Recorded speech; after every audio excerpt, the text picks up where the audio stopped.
अस्सलामुअलैकुम। आज मैं बना रही हूँ यूनिक तरीके से मसाला भिंडी। ये इतनी टेस्टी बनी थी कि मेरे बच्चे भिंडी की सब्ज़ी नहीं खाते थे, लेकिन जब मैंने इस रेसिपी से भिंडी बनाना शुरू की तो मेरे बच्चों को भी बहुत पसंद आई। आप लोग भी ज़रूर ट्राई कीजिएगा।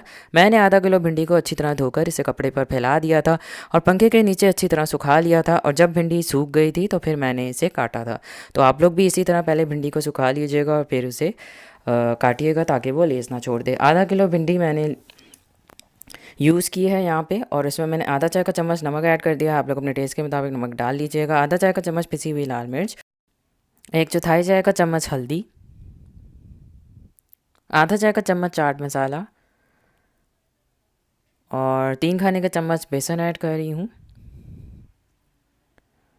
और अच्छी तरह अब मैं सारी चीज़ों को मिक्स करूँगी। भिंडियों पे अच्छी तरह सारा मसाला लगाना है, यानी मसाला और बेसन जो है वो अच्छी तरह भिंडियों पर लगा होना चाहिए।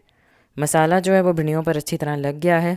अब मैं इसमें 3 खाने के चम्मच नींबू का रस ऐड करूँगी। आप लोग सिरका भी ऐड कर सकते हैं, लेकिन थोड़ा थोड़ा करके ऐड करूँगी। पहले मैं 1 खाने का चम्मच नींबू का रस डालूँगी, उसे मिक्स करूँगी, और फिर बाद में बाकी 2 खाने के चम्मच नींबू का रस डाल के उसे अच्छी तरह मिक्स करूँगी भिंडियों के ऊपर। मसाला मिक्स हो गया है और सारा भिंडियों के ऊपर लग गया है। अब मैं इसे 30 मिनट के लिए मैरिनेट करने के लिए रख दूँगी। अब मैंने एक कढ़ाई में आधा कप कुकिंग ऑयल ऐड किया है, और अब मैं इसमें 4 से 5 प्याज दरमियाने साइज़ के काट कर फ्राई करूँगी। हल्की दरमियानी आंच पर फ्राई करना है, प्याज का कलर चेंज नहीं होना चाहिए। 3 मिनट हो गए हैं प्याज को फ्राई किए हुए, और उनका कलर वाइट ही रहना चाहिए। तो अब मैं प्याज जो है उन्हें प्लेट में निकाल लूँगी।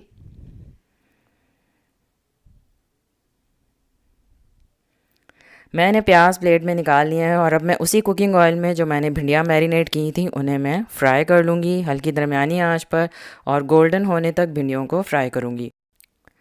चम्मच मुसलसल चलाती रहूँगी ताकि भिंडियाँ सारी साइड से एक जैसे ही कलर से फ्राई हों।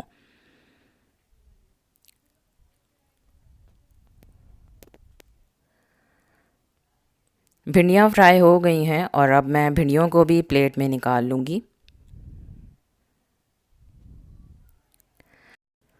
अब मैं उसी कुकिंग ऑयल में, जिस कुकिंग ऑयल में मैंने प्याज और भिंडियाँ फ्राई की हैं, उसी में मैंने टमाटर ऐड कर दिए हैं। 5 चॉप किए हुए दरमियाने साइज़ के टमाटर हैं, और मैंने थोड़े से बचा लिए हैं जो मैं बाद में ऐड करूँगी। और प्याज भी जो मैंने फ्राई किए थे उसमें से भी मैंने थोड़े से बचा लिए हैं जो मैं बाद में डालूँगी। और प्याज और टमाटरों को मैं 1 से 2 मिनट तक फ्राई करूँगी।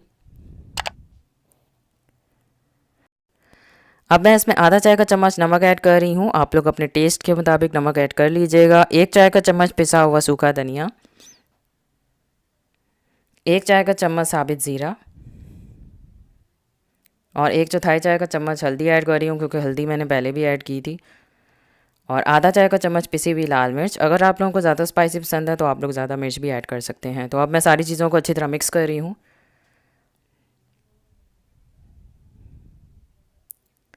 अब मैं इसमें आधा कप पानी डाल के इसे हल्की आंच पर पकने के लिए रख दूँगी।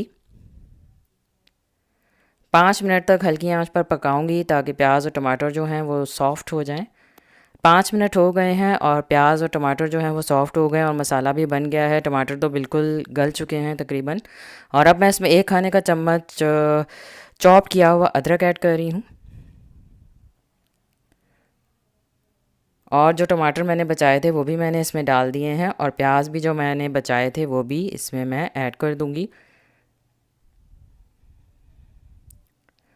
और अच्छी तरह मिक्स करूँगी। और अब मैं इसमें फ्राई की हुई भिंडी ऐड कर रही हूँ, और भिंडी को मैं अब स्पैचुला की मदद से मिक्स करूँगी ताकि भिंडी जो है वो टूट ना जाए, क्योंकि भिंडी को फ्राई भी किया हुआ है। अब मैं भिंडी को दम पे पकाऊंगी 5 मिनट तक, बिल्कुल हल्की आंच पर पकाना है।